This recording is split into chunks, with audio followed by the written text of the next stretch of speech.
Stagnancy by PegasusMesa. The tags for the story are drama and romance. Rainbow Dash has a wonderful life, a great job, a wonderful friends, and a beautiful mare she loves to come home to. At least, she used to love coming home to her. What do you do when it feels like the chain has slipped in your relationship? Rainbow Dash doesn't know, and until she finds out, her wonderful life isn't quite as wonderful as it seems. The ponies that star in the story are Rainbow Dash and Rarity. Autumn wins with 3,642 words. Hovering above Ponyville, Rainbow Dash wiped the streams of sweat from her brow and floated back to examine her work. A picturesque frame of clouds, both wispy and thick, lit and shadowed, hung over Ponyville and framed the setting sun, catching the brilliant oranges and reds cast out in all directions. The clouds circled the sun in near-perfect symmetry, almost like a foal's cradle. Rainbow stared at it for a long moment, and then frowned. Her wings brought her soaring to the cloud frame, as she lashed out a few times with her hind legs, sculpting and pushing the fluffy shapes into increasingly complex and intricate patterns. A few moments later, the clouds seemed less like actual clouds and more like lovingly crafted lace and cotton, arrayed with an artist's hoof and a perfectionist's deliberation. Once more, she moved away to look over it. Scattered applause from below caught her attention, and Rainbow glanced down into Ponyville's town square, which lay 100 feet beneath her. A small crowd of ponies had gathered and stared up, stomping their hooves in scattered tandem. Her ears lay flat, and she gave an awkward wave. Suddenly, a gust of cold autumn wind blew by, tugging at her mane. With a violent shiver, she waved once more and glided away on her tired wings. She came to a light landing in the alley behind Town Hall, a small area crowded by buildings.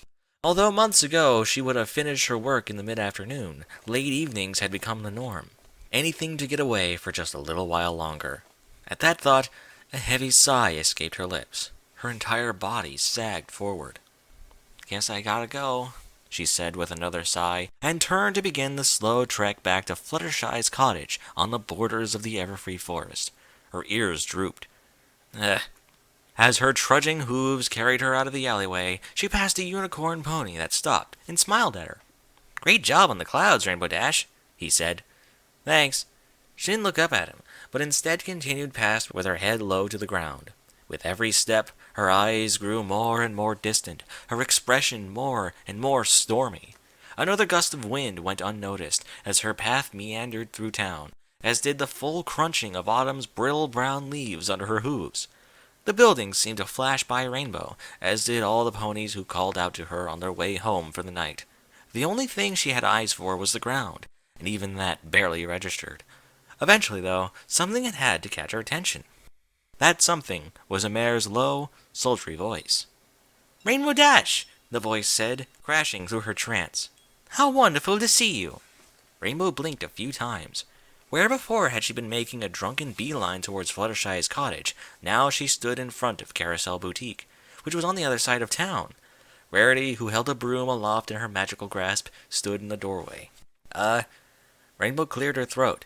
While she had been lost in thought, the sun had drooped quite a bit. She could barely see it over Ponyville's rooftops. "Hi." "Is something the matter?" Rarity said, eyebrows furrowing. Rainbow brought a hoof up to scratch at her scalp. No, nothing the matter. I meant to come here, really." "Well, I'm delighted you did." The broom came down, sweeping a few errant leaves from the doorstep. "I wanted to compliment you on how absolutely gorgeous autumn is this year." She sent a few more leaves flying into the grass. "You should know that it's the talk of the town." "Really?" Rainbow asked as she continued to scratch her head. Rarity floated the broom up high to slap away the leaves that had gotten caught in the gutter. "Yes, really. During the day, the skies are completely clear, but when it comes to the time for the sun to set, there are no words to describe how beautiful your cloudscaping truly is. The way it billows upwards, the way it captures the light, just so." She hummed and wriggled in delight. "It's wonderful. Simply wonderful." "Well, Rainbow gave a tight laugh. "It's really the rest of the team doing all the work. I just call the shots, you know." "Did—" Rarity froze, eyes trained on Rainbow's. "Did my friend Rainbow Dash just turn down a compliment?" "No," Rainbow said, then she fell back a step. "I mean, Yes, but it's true. I barely do anything. Rarity frowned. That isn't the way I hear it. I offered the same compliment to Cloud Chaser not 3 hours ago, and she informed me that you in particular were entirely to thank for the gorgeous sunsets. She paused to tap her chin. As well as the beautiful Princess Celestia, of course. I'm sure Cloud Chaser was just when I reassured her that modesty was not necessary, Rarity went on. She explained that you had given the entire team the afternoon off, and that you were doing all of the work yourself. I just wanted to, and now here you are, turning down a compliment that you have rightfully earned for once. Rarity slapped the broom against the boutique one last time, before bringing it down and resting it against the wall. Now why would you say that is? Well, Rainbow suddenly puffed out her chest and threw her wings open. Yeah, I totally did that cloud stuff. It's about time some pony noticed it. After a moment of silence during which a widely grinning Rainbow Dash held her pose, Rarity sighed. I suppose that's more like it. A sudden gust of wind slammed into her, grabbing her mane and whipping it around while she shivered. It's getting a bit chilly though, dear. Would you like to come inside for a bit? Rainbow shrugged, but didn't relax her posture. Sure, I guess. Oh, Rarity paused to say, but wouldn't Fluttershy be expecting you? As though a switch had been thrown, Rainbow's entire body slumped. Her wings drooped, her legs buckled, and her ears fell flat. She mumbled something, but the words were caught on the wind and carried away. Rarity stared in silence for a long moment before opening the door and waving the slouching Rainbow Dash through. Well, I'm sure a few minutes more won't hurt. Yeah, Rainbow muttered. A moment later, the door shut behind them, cutting off the chilly air. A spicy fragrance wafted under Rainbow's nostrils, making her nose scrunch up. What's that smell? The lights on the chandelier overhead flickered on and painted the room in a bright glow. Potpourri, Rarity answered in a sing-song voice as she pranced by into the kitchen. Have a seat, dear. Would you care for some cocoa? Rainbow threw herself onto a couch with a grunt. Sure. It only took a few seconds before Rarity was back, 2 mugs floating before her. One glided to land gently on the table beside Rainbow. Your timing was actually quite fortuitous, you know, Rarity said, taking a sip. She sat down on the couch beside her guest, then gave her a sidelong glance. Rainbow grunted again and picked up the mug. Instead of drinking, she only cradled it in her hooves. I had a pot of milk already on the stove when I went out to sweep, Rarity went on. I do hope you enjoy it. The recipe is my mother's. Another grunt was the only reply.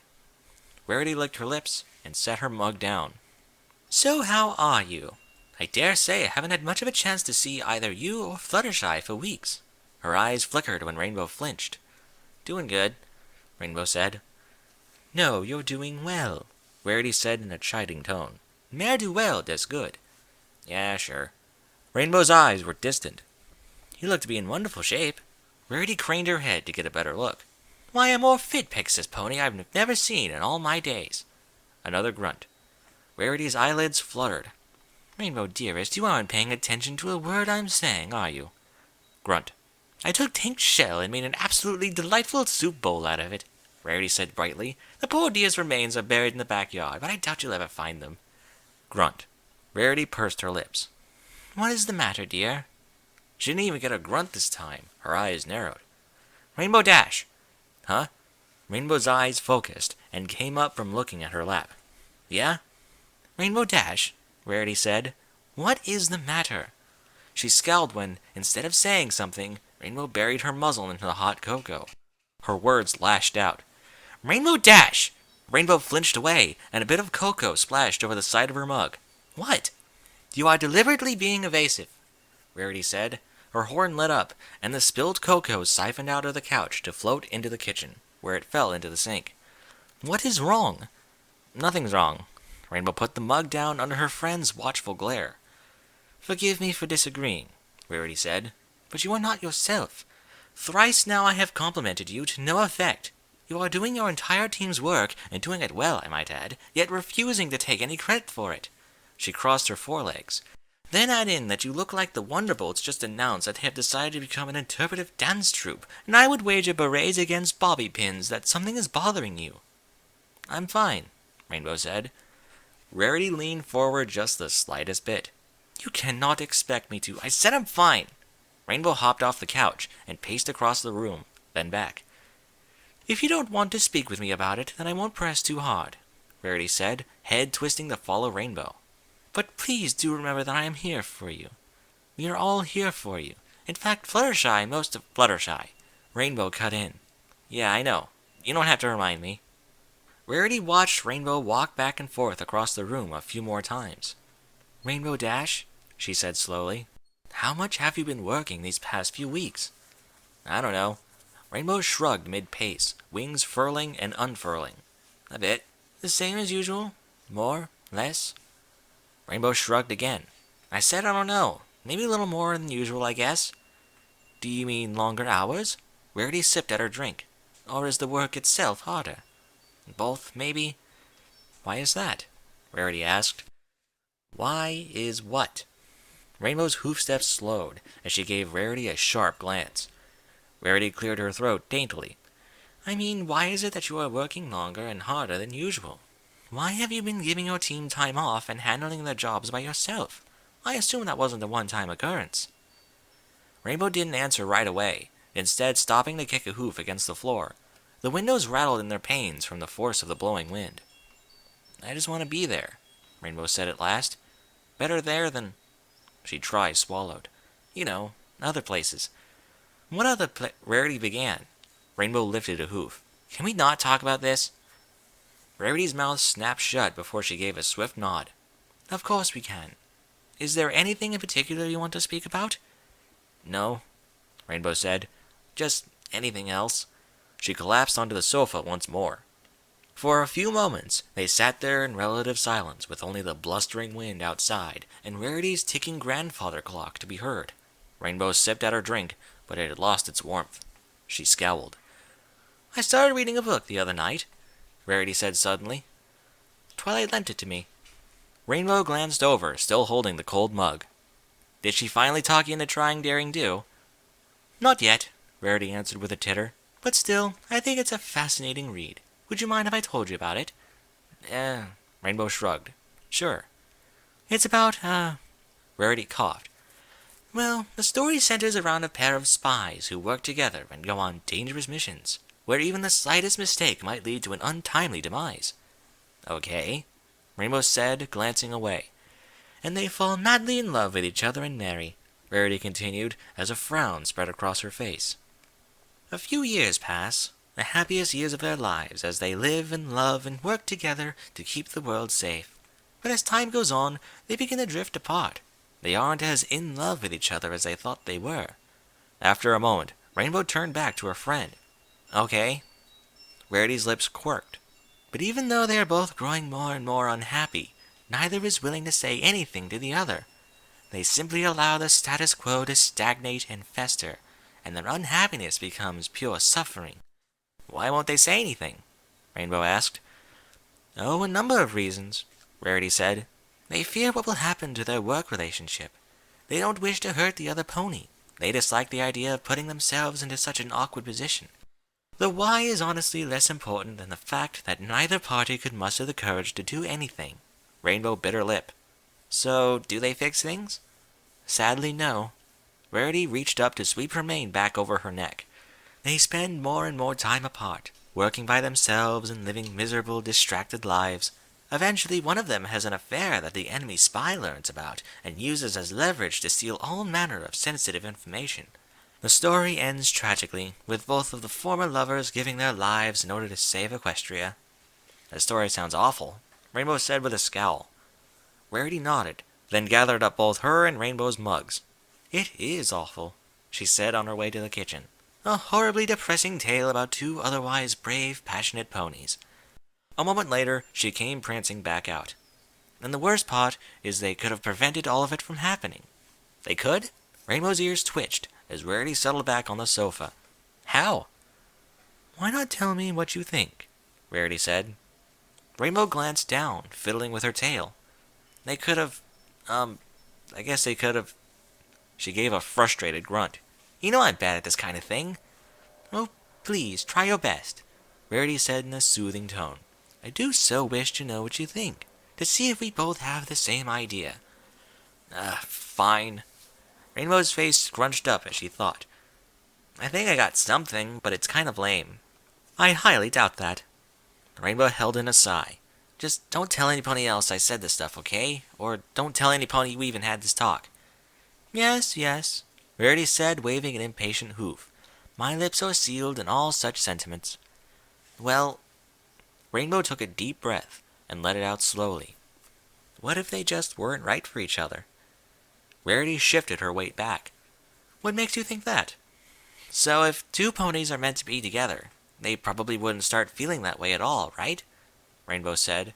Her eyes were darting around, not stopping on any one spot for long. So maybe the right thing to do was to split up as soon as they started feeling that way. That is another gust of wind shook the windows. Rarity waited a moment for it to stop before going on. That is a possibility, but I think the answer isn't quite so specific, not to mention fatalistic. She gave Rainbow a small smile. What I believe they needed was a change. Not one in particular, although separating might truly be the correct course of action, but simply a change. And the first step on that road is through communication. Communication, Rainbow said flatly. Yes. You think they just needed to talk about it? Rarity nodded. That is indeed what I believe. No way, Rainbow said, letting a frown twist her face. No way something this big can be fixed that easy. Oh, no, no! Rarity covered her mouth with a hoof. Dear, you misunderstand me. I never said that it was going to be easy. Rainbow's frown deepened. If it only took a dumb talk, then one of them would have sucked it up and gotten it over with. Rainbow Dash. Although her expression didn't change, Rarity's voice had an edge to it that had not been there seconds ago. Tell me what you hate about me. The frown fell from Rainbow's face, replaced by a blank stare. Why? Because I want you to. Rainbow leaned away. I'm not just going to say bad things about a friend. But why ever not? Rarity said with the same smile as she had been wearing the whole time. We were just having a dumb talk. How hard could it truly be? Well, yeah, but...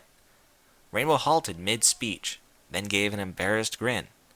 All right, I guess you got me. And if it's that difficult to say those things to a friend, how hard is it with a loved one? Rarity's voice was calm again. She reached out to pat Rainbow's hoof. Hurting the feelings of those you care about is never easy, and that is what these two lovers would have had to do in order to help their relationship. But you think it would have worked? Rainbow asked, eyes darting for a bare instant to where Rarity had touched her hoof. You think they would have made up and everything would have turned out fine? Who can say? Rarity shrugged. For all I know, they still might have decided to leave each other, just like you suggested. What I do know is that they would have ended up far happier in the end. She let out a weary sigh. L'amour, il est difficile, n'est-ce pas? Rainbow groaned and slid off the couch. When you start using fancy language, I know I've been here too long. No, I'm sorry, dear, Rarity said with a wave. Nah, it's cool. Rainbow rolled her shoulders. I've got something I need to take care of anyway. Rarity's eyes glinted. Oh? Then what might that be? Talking with you, I figured something out, Rainbow said. She glanced down at Rarity. By the way, you didn't think you were fooling me, did you? Fooling you? With that spy story. Rainbow's lips curled into her first truly cocky grin of the evening. It was pretty obvious. Oh, Rarity said, ears drooping. Please forgive me, but you know I only want to help my friends. Don't worry about it. Rainbow cut in. But the only books I've ever read are about daring do. Rarity's mouth was open, but she snapped it shut, then opened it once more, only for it to close again. I mean, it sounds neat and all, but you kind of spoiled the ending anyway, didn't you? Rainbow snorted. No point reading it if I already know how things go. Rainbow Dash, Rarity said in a flat voice. Yeah? Go talk to Fluttershy. Rainbow's eyes widened. Wait, how did you know just... Rarity massaged her temples and groaned. Just get going and talk to Fluttershy, okay, okay, Rainbow said, trotting to the door. Sheesh, I'm going already. Good luck, Rarity said from the couch. Remember that your friends are there for you should you need us. Rainbow opened the door. Thanks, she called back. Compared to the slouch from when she had first left work, Rainbow's posture was far more upright. Her back was straight, and she threw her chest out proudly. Both wings shot open and carried her into the night sky. All right, Rainbow, she said, punching herself lightly in the cheeks. You can do this. This is easy. This is easy. It only took a few seconds before she came to a landing on the little bridge in front of Fluttershy's cottage. The brook running underneath it babbled merrily in the darkness. A loud croak suggested that a bullfrog was hiding down there somewhere. Gotta make a change. Gotta have a talk. Gotta do something. Rainbow stomped quickly up the lane to the front door. Golden light billowed out through the windows, just like it always did, at Fluttershy's cottage after night fell. Her hoof reached for the doorknob, then froze inches away. You can do this. Her face muzzle spasmed. You're Rainbow frickin' Dash. You can do this. But still her hoof hovered there, not closing the gap until it finally fell back. All the uprightness in her posture slowed away like melted butter. You can't do this. Suddenly a loud creak came from inside the house. The doorknob turned, and the door flew open, blinding Rainbow in the brilliant golden glow emanating from within. She shielded her face and let out a nervous chuckle. Hi, Fluttershy.